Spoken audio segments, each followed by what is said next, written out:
नमस्कार दोस्तों, हमारा देश भारत बहुत ही शांति प्रिय और अमीर देश हुआ करता था। भारत को सोने की चिड़िया भी कहा जाता था। लेकिन क्या आपने सोचा है कि भारत जैसे देश में अंग्रेजों ने हुकूमत कैसे किया, जबकि हमारे देश में इतने बड़े बड़े वीर और योद्धा हुआ करते थे। भारत को गुलाम बना के अंग्रेजों ने भ्रष्टाचार कैसे फैलाया और भारत में कितने सालों तक राज किया, जानेंगे वीडियो के अंत में। तो बिना देरी किए वीडियो की ओर बढ़ते हैं। इतिहास में 415 साल पहले आज के ही दिन ऐसी घटना घटी थी जिसकी बदौलत भारत गुलामी की जंजीरों में जकड़ा था।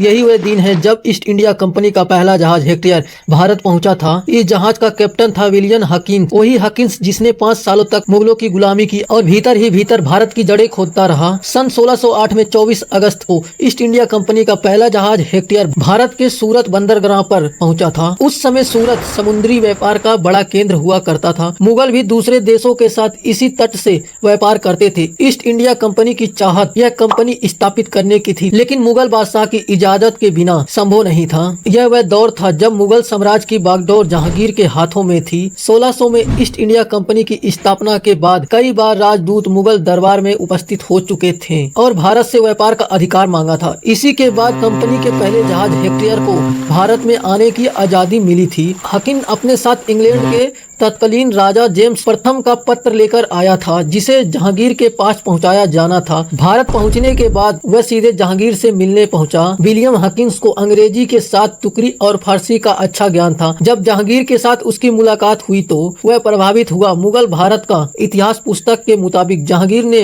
विलियम हकिंस को दरबार में ही रोक लिया। हकिंस की लिखी पुस्तक के मुताबिक जहांगीर ने उसे 400 सवारों का मंसबदार बना दिया था। मुगल शासन में हकिम कामकाज से जहांगीर इतना खुश था कि उसने हकिंस को खाने की उपस्थिति दी और अपने दरबार की ही एक आर्मेनियाई ईसाई लड़की से उसकी शादी करा दी थी।